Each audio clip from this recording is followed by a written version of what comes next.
संविधान हमें आजादी देता है कि हम प्रोटेस्ट कर सकते हैं। अगर हमारे साथ अन्याय हो रहा है तो न्याय पाने के लिए हम प्रोटेस्ट कर सकते हैं, संवैधानिक तरीके से हम लड़ाई लड़ सकते हैं। लेकिन हमारे गोल्डन दास जैसे साथियों के साथ क्या होता है, वो प्रोटेस्ट करते हैं, सड़कों पर उतरते हैं तो उन्हीं के ऊपर मुकदमे बना दिए जाते हैं। जिस तरीके से बिहार पुलिस प्रशासन ने गोल्डन दास को अरेस्ट किया, क्यों नहीं लेकर आया जा रहा? उन मीडिया के जो दोषी लोग हैं उनकी स्टेटमेंट क्यों नहीं दिलवाई जा रही? आखिर हमारे बहुजन समाज के युवा तो बहन बेटियों के प्रति अपने सीने में दर्द रखते हैं और अपने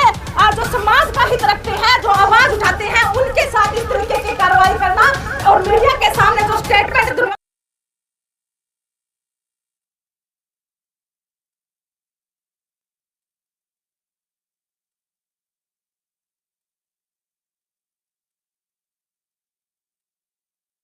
के साथ जो अन्याय होता है और एक एफआईआर दर्ज करवाने के लिए, एक शिकायत दर्ज करवाने के लिए हमारे साथियों को प्रोटेस्ट करना पड़ता है, सड़कों पर उतरना पड़ता है। उसी लाइन को आगे बढ़ाते हुए अभी हम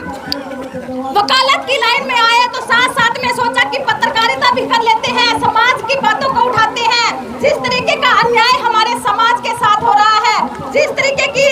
जो घटनाएं हमारी बहन बेटियों के साथ घट रही है, आज दिन आप देखेंगे उत्तर प्रदेश, बिहार, मध्य प्रदेश, राजस्थान, हरियाणा, ये तमाम वो क्षेत्र है जहां पर एक घटना शांत होने का नाम नहीं लेती तो दूसरी घटना को अंजाम दे दिया जाता है। खासकर जो नाबालिग लड़कियां हैं उनको हमारे समाज के अंदर टारगेट किया जा रहा है, जो पढ़ी लिखी शिक्षित जो लड़कियां हैं उनको टारगेट किया जा रहा है और इसी बदले में जो दोषी लोग हैं उनके ऊपर कार्रवाई करने की एवज में जो गोल्डन दास जैसे हमारे साथी हैं उनके ऊपर प्रशासनिक कार्रवाई की जाती है और जेल के अंदर डाल दिया जाता है। जहां तक गोल्डन दास की बात है, गोल्डन दास के बारे में जब हमने कुछ वीडियो देखे, गोल्डन दास के बारे में हमने कुछ जाना तो बिहार पुलिस प्रशासन से भी मेरे कुछ सवाल हैं जो आप सभी पत्रकार साथियों के माध्यम से मैं पूछना चाहूंगी कि बिहार पुलिस प्रशासन ने स्वयं स्टेटमेंट दी कि जिस तरीके से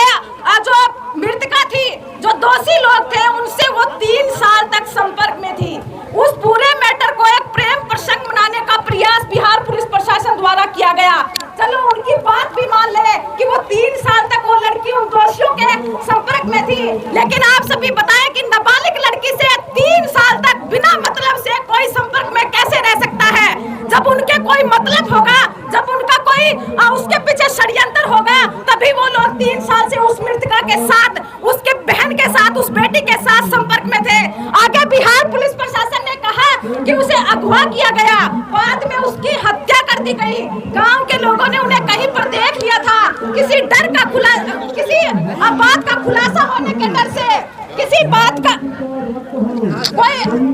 खुलासा ना हो जाए, इस डर के कारण, इस भय के कारण दोषियों ने उस बहन की हत्या कर दी। बिहार पुलिस प्रशासन से मैं पूछना चाहूंगी कि आखिर दोषियों को किस बात का डर था?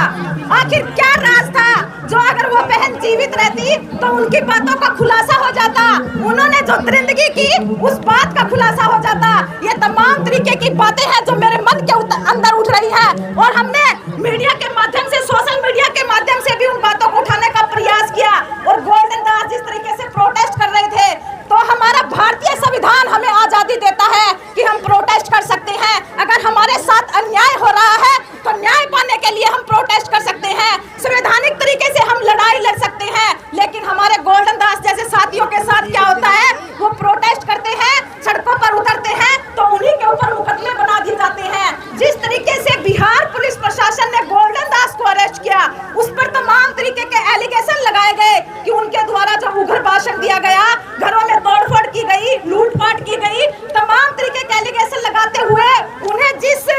तरीके से टॉर्चर किया गया और बाद में उन्हें एडमिट करवाया गया, तो बिहार पुलिस प्रशासन से हम ये कहना चाहेंगे, जब एक प्रोटेस्ट करने वाले साथी को, एक प्रोटेस्ट करने वाले युवा क्रांतिकारी साथी को जब जेल भेज सकते हैं और उसको इस तरीके से टॉर्चर कर सकते हैं, तो फिर उन दोषियों को टॉर्चर क्यों नहीं किया जा रहा? उन दोषियों को मीडिया के खिलाफ, मीडिया के सामने क्यों नहीं लेकर आया जा रहा? उन मीडिया के जो दोषी लोग हैं उनकी स्टेटमेंट क्यों नहीं दिलवाई जा रही? आखिर हमारे बहुजन समाज के युवा